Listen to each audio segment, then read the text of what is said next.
Oi, eu sou a Isabela. E eu sou a Monique. E este é mais um Horrorizadas.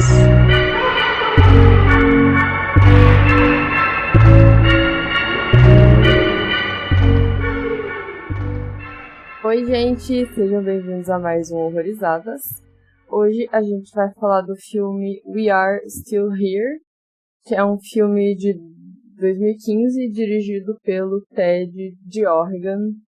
Enfim, pronúncia não deve estar correta.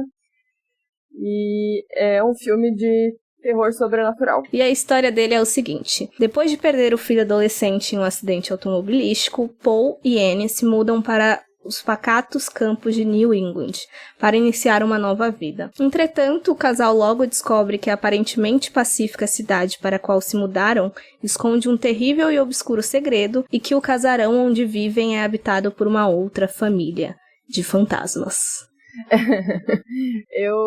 Então, esse diretor, na verdade, ele é bem aleatório, assim, ele não tem muitos trabalhos, né, então ele só dirigiu 2 longas e fez bastante roteiro, na verdade, né, então ele tem esse We Are Still Here e tem um pouco mais recente que se chama Mulhawk, que eu também não conheço, que é de 2017. Eu fiz algumas pesquisas sobre, no caso, a produção desse filme. Ele fala mesmo que estava muito acostumada a criar roteiro para os outros, assim, tipo, mais como um trabalho comum mesmo, assim, então, estamos procurando um filme, tá, peraí, vou fazer um roteiro aqui. Só que daí essa ideia que ele teve pro Ainda Estamos Aqui, ele sentiu muita conexão com a história, com a humanidade dos protagonistas, e ele decidiu que era melhor ele mesmo dirigir. E aí foi a estreia dele aí como diretor, como a Isa falou. Então, assim, tem uma personagem, uma atriz aí, que ela fez muito filme de terror nos anos 80, que é a Barbara Crampton, né? Essa moça, ela faz muita coisa, muita produção de terror aleatória e acho que nunca parou, né, na carreira. Uhum. Mas eu até achei interessante um diretor bem iniciante pegar, né, uma atriz já bem conhecida, não sei se é bem conhecida para as pessoas que não assistem terror, mas dentro do cenário de terror ela é bem conhecida, né? Então, foi interessante isso. Então, como ele já estava meio que inserido nessa bolha meio de cinema de terror independente, por mais que ele não dirigisse, ele comenta que tanto a personagem da Bárbara quanto o personagem do Larry Fessenden, também é uma figurinha aí bem carimbada no terror, meio que os personagens deles foram escritos para eles mesmo, porque ele já tinha contato com esses 2 atores, e ele já, tipo, antes de pensar em produzir o filme, ele já queria que eles ocupassem esses papéis, sabe? Esse Larry que você falou, eu olhei pra ele nesse filme e falei, cara, pera lá que eu já vi esse cara, e eu não conseguia lembrar da onde, mas realmente ele tem a cara bem familiar, né? Mas esse marido dela, nunca tinha visto. Fui pegar aqui pra ver o que ele tinha feito. Realmente é pouca coisa do que eu já vi. Mas eu achei ele bem meia boca, assim, como ator, pra ser bem sincero. Eu acho que até pelo personagem dele, que não é aquela pessoa muito marcante. A gente tem muito mais carga dramática no personagem da Bárbara do que no dele, né? Mas que tem uma cena em específico que quebrou pra mim, que depois eu falo nos spoilers. Uhum. Mas assim, tipo, você já tinha visto esse filme, já conhecia? O que você achou, assim? Então, eu conhecia ele de nome, eu acho que muito por causa dos atores, principalmente por causa do Larry e da Bárbara, porque eles estão numa bolhazinha que parece que todo mundo se conhece, todo mundo tá trabalhando um no filme do outro, quando não é atuação, é no roteiro, quando não é no roteiro é produção. E daí eu já tinha me deparado algumas vezes com um pôster dele, mas não me chamou, sei lá, atenção suficiente pra que eu assistisse, sabe? Mas eu não sabia muito sobre ele de fato. Você lembra quando você conheceu ele? Eu assisti esse filme, foi perto da época que ele saiu mesmo. Então, assim, ele até me chamou, ele me deu uma boa impactada na época que eu vi, porque eu tava ali conhecendo filme mais independente, filme um pouco mais diferente, assim. Aí eu achava ele um filme interessante, assim, quando eu pensava nele, né? Agora, vendo ele, eu não senti tanto isso, porque a gente, né, depois de 2 anos de horrorizado, A gente já viu muitas coisas independentes, diferentes ali e tal. Então, assim, ele não deu essa marcada, né? Mas eu acho que pra um começo, adentrando aí no submundo do terror, eu acho que talvez as pessoas possam ter esse impacto também, né? Eu acho que ele é um filme simples, né? Sobrenatural, mas que vai aí pra uns caminhos, por mais que seja essa casa assombrada, tem umas coisas aí que eu notei nele que geralmente não é colocado da forma que foi, assim, em filme de casa assombrada. Ele chamou atenção um pouquinho por isso também. A gente até conversou, né, de que a gente esqueceu ele mesmo ter assistido há uma semana. E na primeira vez que eu vi, eu acho que a gente tinha combinado pra meio que gravar numa sexta também. E daí eu assisti na quinta, só que eu já terminei o filme com ele na minha cabeça, falando, vou ter que reassistir de novo amanhã, porque teve muita coisa que eu não tava nem conseguindo prestar atenção, porque ele não tava me prendendo.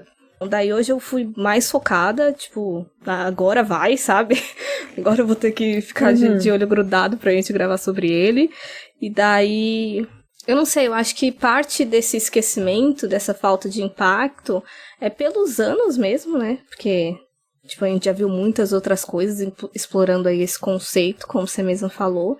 Coisas mais imaginativas, inventivas, aí ele acaba que não se destaca mais tanto quanto eu imagino que tenha sido o impacto dele em 2015 mesmo. É, tem isso, né?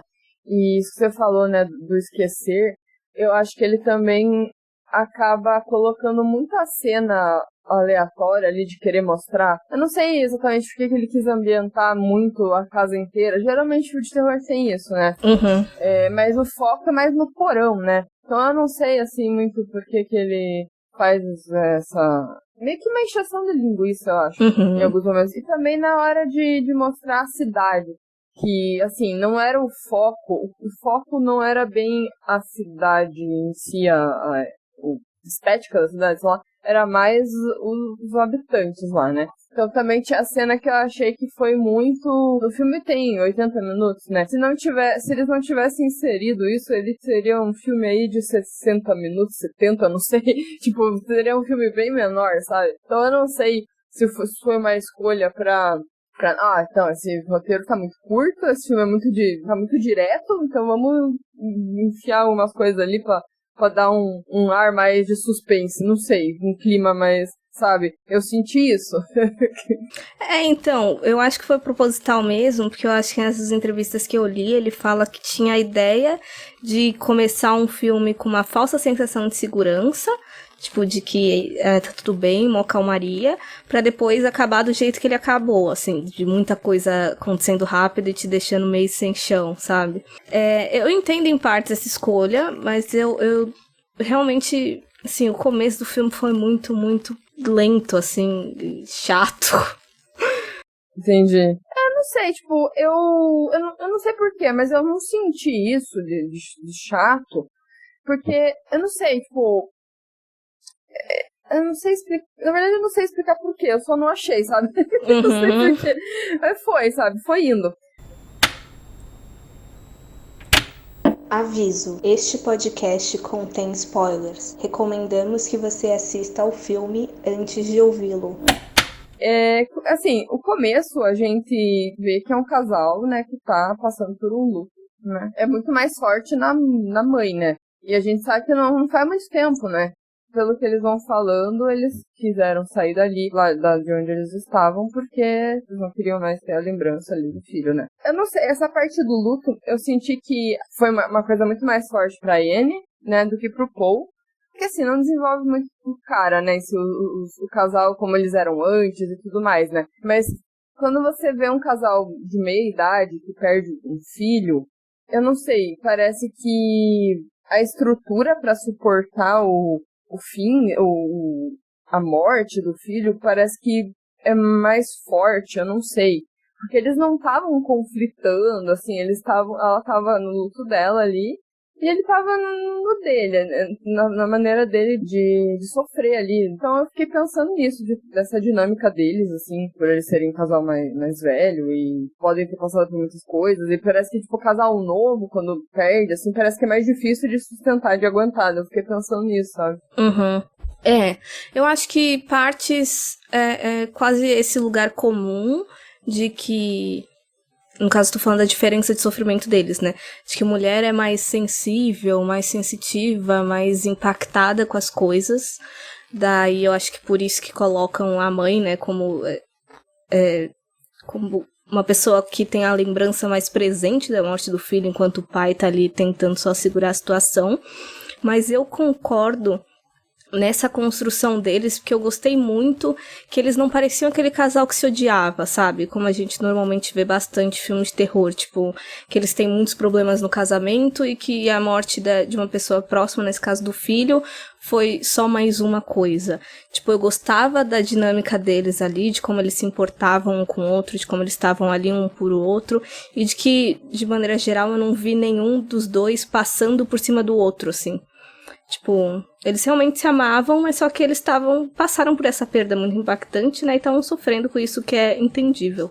Então eu gostei dessa parte desse relacionamento deles. Eu senti que ela, por estar nesse luto e estar nesse lugar novo, parece que quando ela fala, eu sinto meu filho aqui, uma parte dela parece que realmente queria que ele tivesse ali, né, torcendo pra ser verdade tudo que ela tava sentindo mesmo, né, mas é uma coisa meio irracional, porque você sabe que seu filho morreu e o que tá ali, né, é uma coisa que você não vai poder ver, não vai, parece que é só uma presença que você quer sentir, né. A gente já viu isso em outros filmes e tal. E eu até fiquei pensando nos filmes mais atuais que a gente viu, que falam, né, de luto, de perda. Fiquei pensando em, será que eles não pensaram em nada do tipo, vamos trazer ele de volta, sabe? Eu fiquei pensando em coisas assim, né, que a gente já tinha visto. Né, mas não, é uma coisa muito mais assim, a questão desse luto e deles terem se deparado com uma casa que tem outros problemas ali, né? Que daí acaba se relacionando com eles, é meio que conflituoso pra mim. Por que a casa aceitou eles, de fato, assim, eu fiquei um pouco confusa com algumas coisas, sabe? Pelo que eu entendi, era justamente nesse ponto que até tem alguns diálogos, não muito explícitos, mas falando sobre essa possível conexão que eles ainda têm com o mundo dos mortos, justamente por eles terem tido essa perda recente, assim, e estarem querendo tanto que essa presença seja real do filho deles, né?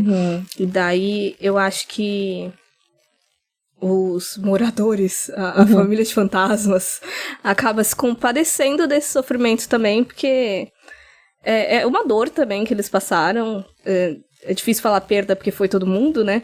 Tipo, não sobrou ninguém pra sentir realmente falta, mas eu acho que eles compadeceram um pouco, assim, e parece também que eles quase ficam felizes com esse estado do casal, porque parece que facilitou ainda mais o contato deles, por eles já estarem querendo essa conexão.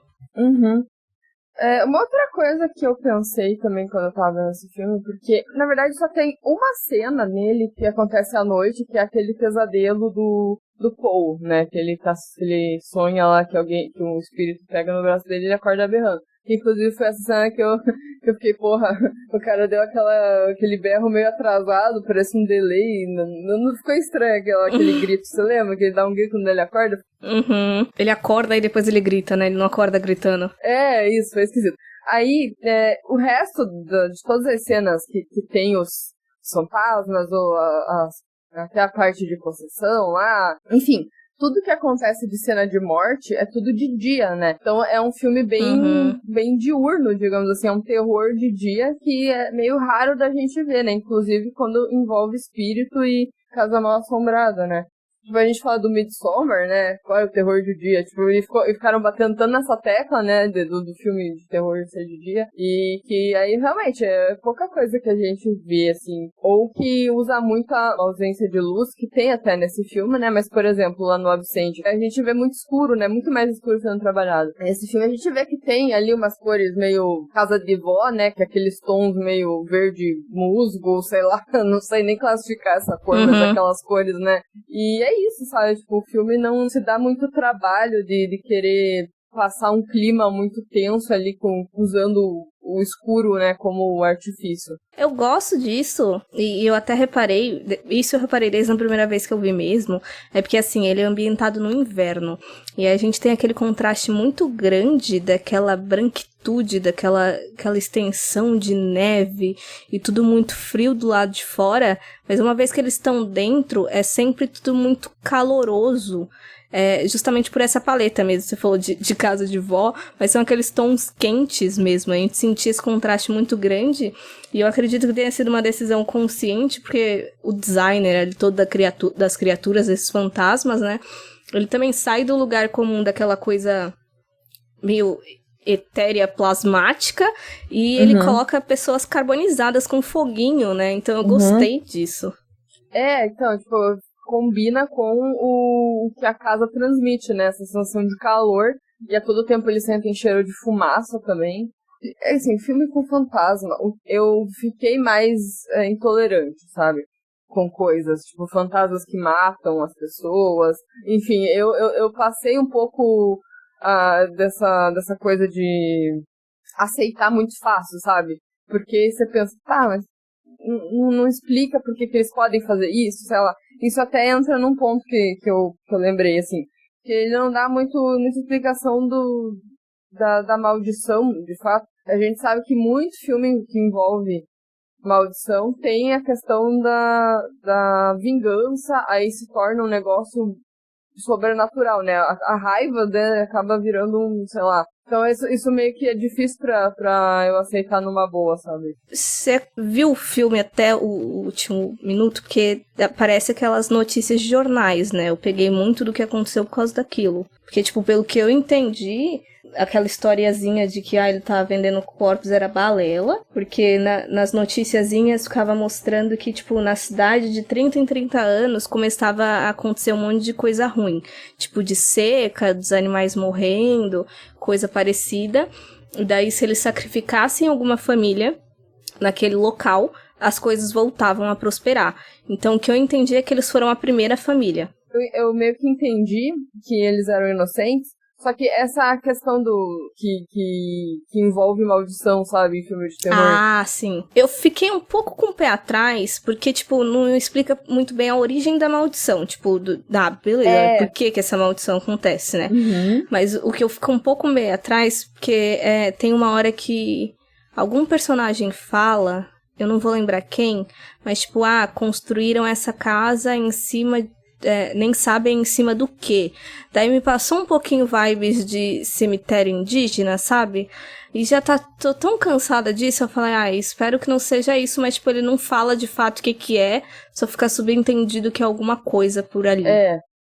Pois é, essa do cemitério indígena realmente parece que é a única alternativa plausível pra você justificar alguma coisa, ainda mais nos Estados Unidos. Mas então, o que eu falei que eu senti um pouco o filme chato no início é justamente por causa dessa baixa tolerância com o filme de fantasma. Porque, assim, tô cansada dessa família que passou por algum trauma, que decide ir pra uma casa com um passado questionável pra caralho, e você sabe disso, você vai mesmo assim. Aí chega lá, começa a acontecer umas paradas estranhas, e aí você começa a tomar um monte de atitude injustificada de, sei lá, vamos fazer aqui, um contato com outro mundo, porque, nossa, isso vai melhorar pra caralho as coisas, né? E daí, toda essa estrutura que pra mim já tá cansativa demais, que a gente já viu muito, então eu achei o começo do filme muito chato por isso.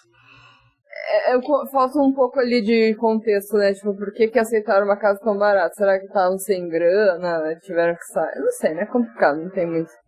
Então, tipo, o que me incomoda não é o fato deles terem comprado. Tipo, eu entendo questões financeiras, por mais que eles não sejam pobres, tipo, se tem uma casa grande que seja muito barata, é natural que você sinta essa vontade de querer comprar, sabe? Em detrimento de outras. Só que é só porque é uma estrutura que já tá repetitiva demais. É só isso. Sim, com certeza, né? É verdade. Mas assim, você achou que o Bob tava lá ou não? Porque tem uma hora que o cara fala assim, não é o Bob, né? O cara tá possuído. E depois parece que era mesmo. Aí eu fiquei, tipo, era ou não era, sabe? Eu fiquei um pouco na dúvida se era o filho mesmo dela ou não. Eu Porque acho que um pouco dos dois. Porque que também tem aquele outro casal que morre, né? Quando chega lá, mal chega na casa, já morre e falam que eles também estão lá, né?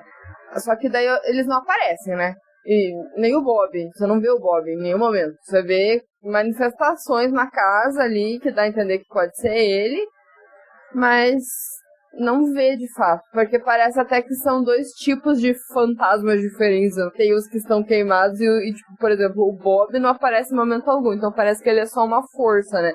Se é que ele existe, se é que ele está lá, né? Então, assim, eu acho que o filme ele tenta deixar dúvida, sim. Eu acreditar que tava, não é porque nosso roteiro expôs na minha cara que realmente tava, sabe? Eu só acredito que ele tava. Sim. Tipo, mas assim, a gente pode interpretar do outro ponto de que, sei lá, eles se convenceram de que o Bob tava, porque tem uma hora que a gente ouve a voz do Bob falando, mãe, sai daqui, ou alguma coisa, mãe, eles estão vindo. E aí os dois ouvem, né? Não só a Anne, como o Paul também. E daí... E no final também, que aí a Anne vai pro porão, e aí depois o Paul segue, e a gente só vê a cara do Paul falando, oi, Bob. Tipo, como se ele realmente estivesse lá. Pode ser uma pira deles? Pode ser uma pira deles. Mas eu acho que tava assim que... Até por essa conclusão minha que eu tinha dito de achar que essa vontade deles, essa conexão ainda recente com uma perda, com outro mundo, né? Não é submundo, mas o mundo dos mortos. Tipo, me faz acreditar que existia, assim, a manifestação dele também. Assim, na verdade, tem uma hora que até a mulher justifica um pouco, porque ela fala que pela mãe não ter superado, né, e tal, mas também era uma coisa muito recente, parece que ela não tava deixando ele ir, né, então ele meio que ia aonde ela estava indo, né. Sim. Tem isso, né, mas eu gosto de pensar que não era ele. Que ele não tava lá. Eu gosto de pensar que não era ele, que estavam querendo enganar eles, porque é mais legal, assim. Mas sabe, pra mim, se eu acreditar que ele não tava lá, não justifica o fato da família de fantasma ser de boas com esse casal, assim. Entendi.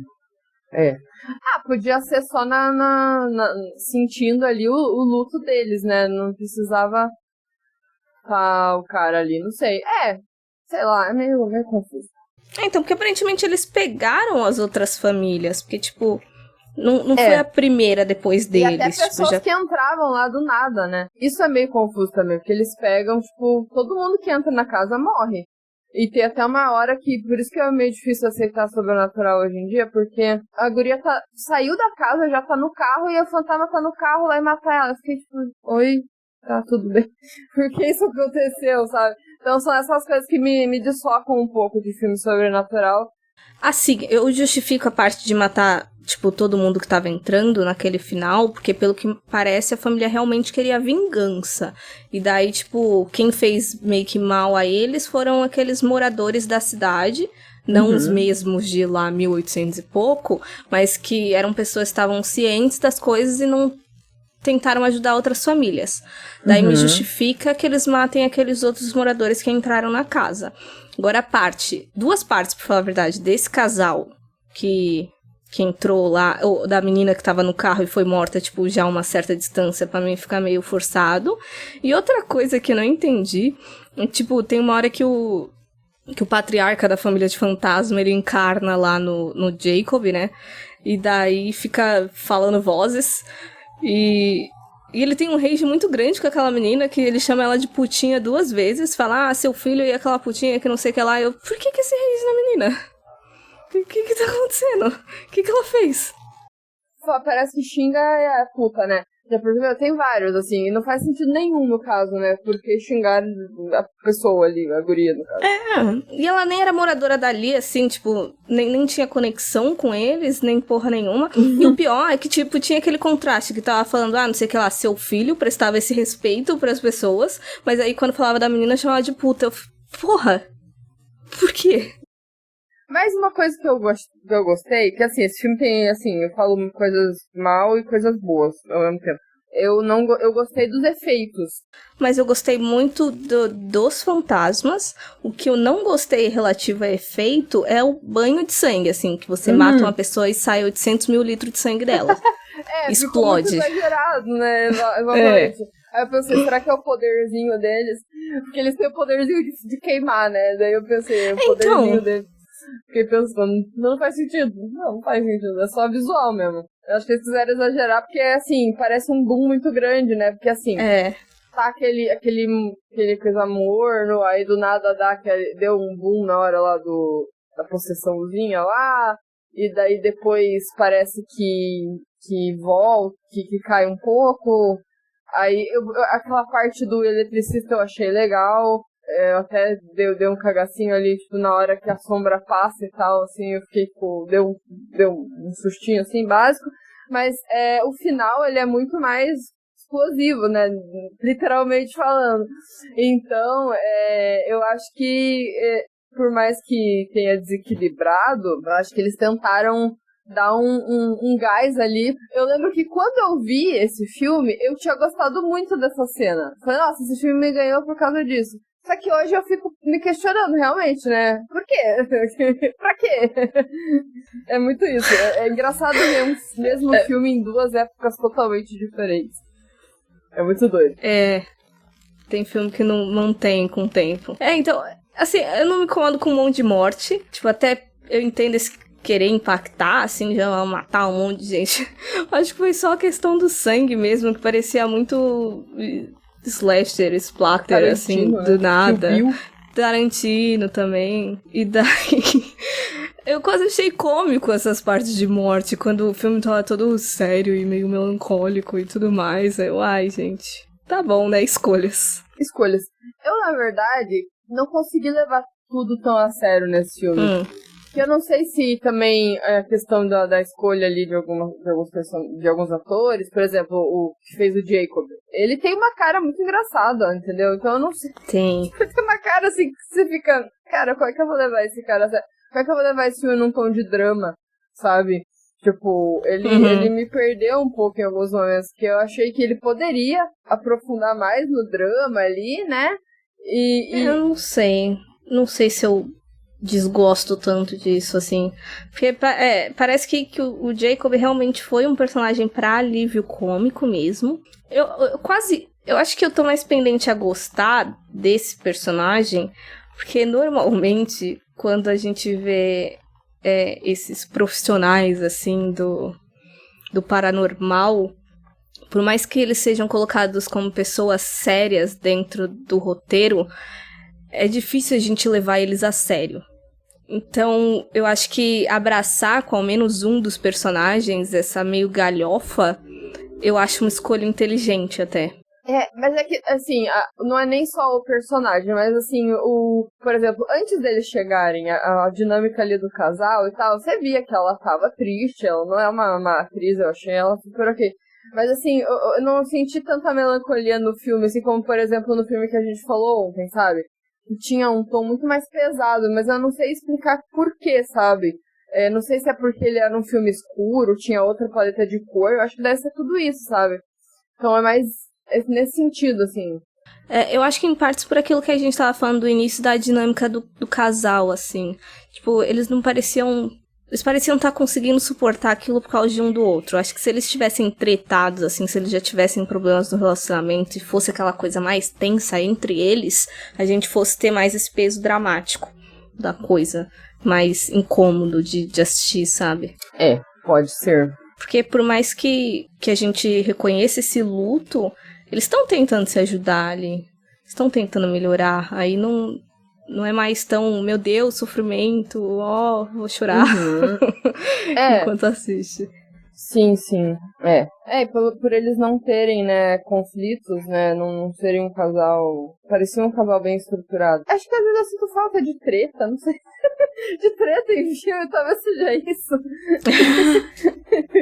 Então, eu quase gosto, quase não, eu realmente gosto, como eu falei no início, tipo, de ser calmo, não por eu não gostar de treta, porque eu normalmente só vejo casal que se odeia, sabe? Daí eu fico, quando que eu vou ver um casal ok, assim, saudável, um relacionamento saudável em filme de terror? É difícil. Então isso me surpreendeu positivamente. Tipo, por mais que eu entenda que quebra um pouco a dinâmica do filme, sabe? Pelo entretenimento. Mas eu gosto deles serem um casal bonitinho. Um casal fofo, né? Exato. E sabe uma coisa que eu reparei até nessa dinâmica deles? Porque o que eu gostei desse filme são detalhes. Assim, eu já reclamei muito do todo, né? Do desenvolvimento total dele.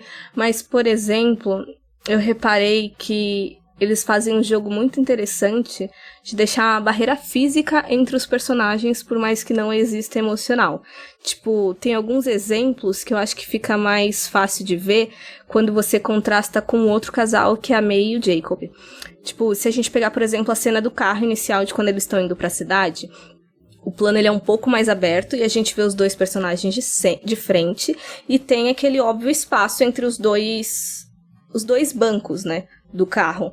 Tipo, pode não significar muita coisa, mas aí quando a gente vê o Jacob e a May indo, o plano já não é mais aberto e só fica mudando a dinâmica de um pro outro. Tipo, a gente não vê aquela conexão, aquela separação física ali centrada entre os dois.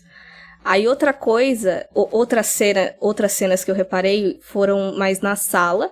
A primeira é quando eles estão conversando com aquele casal de morador local, que aí eles estão no sofá e os dois estão separados, tipo, parece que eram 3 lugares, tá um em cada ponta e tem aquela do meio. E aí, mais pra frente, quando a gente vê eles na sala de novo, mas conversando com um casal de amigos, eles estão num sofá de 2 poltronas normal, eles estão relativamente mais próximos, mas ainda tem separação, enquanto o outro casal, tipo, a May tá sentada no colo do Jacob, então não existe essa barreira. Além da barreira ir diminuindo ao longo do filme, ela ainda é maior do que a dos outros casais que estão sendo apresentados. Eu achei isso interessante porque, por mais que não mostrasse que eles estavam separados de fato, que eles estavam se afastando, mostrava que eles tinham essa coisa faltando ali, porque a família, querendo ou não, foi meio desestruturada com esse luto, né? Então achei legal isso. E assim, simboliza muito aquela foto que tá os 3 e o filho no meio, né? Que vai estar faltando alguém no meio, né? Eu acho que eu acho que simboliza muito mais isso, mas enquanto você tava falando, porque na hora não me veio a foto, parece muito aquele tipo de casal que é só aquela... tá junto, mas só a aparência, sabe? Não, tipo, não transa mais. Tipo, até dorme. Eles dormem junto, mas assim, não tem mais nenhum tipo de relação física. Só estão ali juntos, sabe? Tipo, não... É um passo pra cada um dormir num quarto, sabe? Assim. Uhum. Me remeteu isso também quando você tava falando. Mas eu acho que é muito mais esse vazio de não ter o filho, né, aquela pessoa entre eles, né? Uhum. Eu acho que por bater muito nessa tecla de que eles são um casal ok, assim, saudável, não imagino que seja essa distância física mesmo deles, é só essa falta, esse vazio. Eu não lembro se você falou que se incomodou, mas essa coisa de mostrar muito de dinâmica da cidade, assim, é alguma coisa específica que você não gostou? Não é que eu não gostei, eu só achei que eles colocaram pra encher linguiça mesmo. Porque tem ali, eles mostram muitas cenas tipo, de imagens aleatórias. Aí no começo lá, a imagem da casa, a imagem não sei o quê. Aí tem uma hora que é a imagem de pontos da cidade, né? Pra mostrar como é a cidade. Então eu fiquei, beleza. Entendi. Eu achei que tu tava falando das cenas que eram fora da casa, tipo, quando eles estavam no restaurante, quando as mulheres estão a passear. Eu até achei ok, tipo, é uma coisa bem tradicional de filme, né, quando chega alguém de fora, um forasteiro, aí a galera do bar chega e fica olhando, assim, né, claro. Tem coisas que você pensa, tem alguma coisa muito errada aí, né, porque se as pessoas todas chegam e te olham que nem, como se você fosse um ET, eu acho que eu saía fora do bar, né, eu nem entrava. Eu ia todo mundo para, o bagulho cheio, todo mundo para pra te olhar. Mas eu acho que eles podiam encher, ao invés de encher de linguiça com imagens panorâmicas da cidade, de repente encher de linguiça mais as dinâmicas das pessoas locais. Porque por mais que a gente tenha falado de algumas cenas aí que a gente notava essa hostilidade, pra mim não tava muito diferente de só de, sei lá, quando chega gente nova em cidade pequena, sabe? Tipo, eu senti falta de mais hostilidade deles.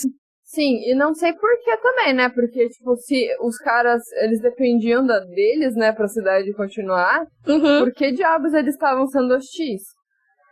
Né? Eles não podiam ir embora, né, pelo que deu a entender. Se eles fossem embora ia dar merda, então não fez também nem sentido essa hostilidade, na verdade. É mesmo. Eu não tinha pensado nisso, que não fazia sentido eles serem hostis, mas, tipo... Realmente não faz. Só foi pra causar uma sensação de estranheza, né, nos novos moradores, mas assim, pra quê? Pra dar pra, sei lá, fingir que tava um climão mesmo. Não, acho que foi pra tentar fazer um climão ali numa cena que não precisava. Mas, coisa sem sentido. Quando precisa de treta, não tem treta. É, olha lá. Mais treta aí. The darkness under that house wakes up every 30 years like clockwork, and it's hungry. If it doesn't get a new family this time, it's gonna swallow this town. E então, você tem alguma coisa pra indicar que a galera possa gostar do... Tenho. Olha, no começo foi difícil. Tipo, quando eu comecei a pensar, tipo, na primeira vez que eu assisti, eu falei, nossa, eu acho que eu não tenho indicação. E tava quebrando todo o personagem que eu tinha construído de que eu achava o filme, principalmente de início, muito padrãozinho, né? Mas é porque eu acho que, na verdade, eu me afastei desses filmes mesmo. Quando eu li a sinopse, eu via que tava próximo disso, eu nem assistia mais. Porque acho que muito por causa daquele surto ali pra 2000, 2010, que a gente ficou cansado dessas casas mal assombradas, de desatividade paranormal da vida, né? E daí é difícil que eu assista coisas sejam isso, a não ser que a sinopse me engane e eu acabe assistindo e tenha alguma coisa diferente.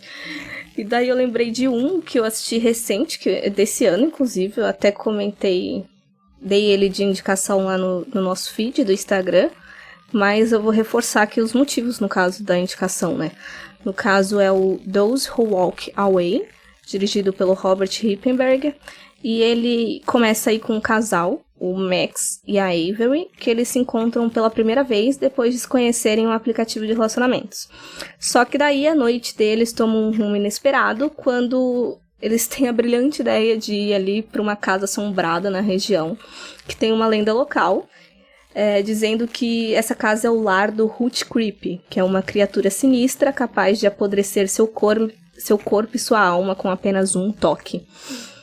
E, assim, ele, assim, na própria sinopse fala aí dessa coisa de casa mal assombrada, né? Mas ele tem um subtexto que é bem denso, assim. E o que chama atenção nele também é que ele é inteiro em plano de sequência. E eu achei ele muito criativo, assim, porque além de ser um filme de baixo orçamento, ainda tem essa de que fazer tudo numa sequência só. E daí ele tem umas escolhas criativas que eu achei muito interessantes pra lidar com essas limitações, sabe? Achei muito inventivo. E tem umas cenas, assim, bem complexas pra essas limitações, digamos. Então ele me surpreendeu bastante. E recomendo aí pra quem tiver gostado ou não. Então, assim, eu não tinha conseguido pensar numa indicação, porque, que nem você falou, eu não tava também tão ligada mais em filme de casa mal assombrada, né? Uhum. Eu tinha me afastado. Aí eu abri meu diário do Letterboxd e eu descobri que o último filme de casa mal assombrada que eu vi foi The Night House, que é bem superior a esse que a gente falou aqui. Então, eu acho que entra aí, porque a gente já não comentou ele no podcast nenhuma vez, né? Foi só no Horror Perspectiva, né? Porque todo mundo tinha gostado. Então eu acho que eu vou, né? Se ainda vocês não assistiram depois do nosso Horror Perspectiva, muito feio isso, mas então mas assistam agora. Mais uma vez indicando aí, então. Aí é o que eu mais sinto próximo, assim, dos que eu vi mesmo, de Casa Mal Assombrada. Tem a questão toda do luto também, né? Dela ter aquela conexão com marido, né? Então eu achei bem interessante isso. Uhum. Não é uma perda, né, do filho, né, e sim do marido, mas enfim, lutos e casas assombradas e fantasmas. Uhum. Meio I Want to Believe também, né? É verdade. É isso, então. Eu lembrei de um outro também, na verdade, que eu vi também de casa mal assombrada, só que é uma casa mal assombrada debaixo da água. Você ouviu falar do The Deep House? Ah, só ouvi falar por isso mesmo, mas não de ter assistido. Assim, ele tem... Eu não achei tão ruim, sabe? Eu vou até falar aqui que eu não achei tão ruim. Ele quebra um pouco o negócio de casa mal assombrada por ele ser debaixo da água, né? E, então dá aquela sensação bem de meu Deus do céu, sai daí, porque é muito desconfortável, né? Imagine, você, tipo, tá mergulhando e, enfim. Aí começa a acontecer umas coisas que eles não estão conseguindo mais sair dali. Então isso realmente ajuda o filme a dar essa sensação, essa agonia forte, né? Mas ele não passa muito disso, assim. Ele não é um filme... Ele seria talvez mais um filme genérico de Casa Mal Assombrada se não fosse Debaixo da Água. Isso é o que eu também ouvi muita gente falar, sabe? Então, assim, tem umas coisas interessantes, mas não é, meu Deus do céu, que revolução no terror, sabe? A gente falou de uns 2 meio diferentes que saem um pouco do lugar comum, que foi, acho, primeiro o I Am a Ghost. Não, minto. Primeiro foi A Casa dos Fins dos Tempos e depois foi I Am a Ghost. Exatamente. Sai um pouquinho ali. Verdade. Mas eu também não sinto muito próximo desse filme, no caso. Mas é isso, gente. Espero que vocês tenham gostado do episódio. Assistam o filme e contem pra gente aí o que vocês acharam, né? Lembrando, então, que caso vocês queiram assistir o filme, é só entrar lá no nosso grupo no WhatsApp, que a gente passa as coordenadas certinha. O link vai estar aí junto com a descrição, onde vocês podem encontrar também as nossas redes sociais, que estamos como Horrorizadas Podcast no Instagram e no Facebook, no Twitter como Horrorizadas PC, e vocês também podem acessar lá o horrorizadas.com, que vocês podem ouvir todos os episódios, também conferir nossas listas, textos e resenhas e com muita indicação de filme aí pra vocês assistirem. É isso, galera. Até a próxima. Tchau! Tchau!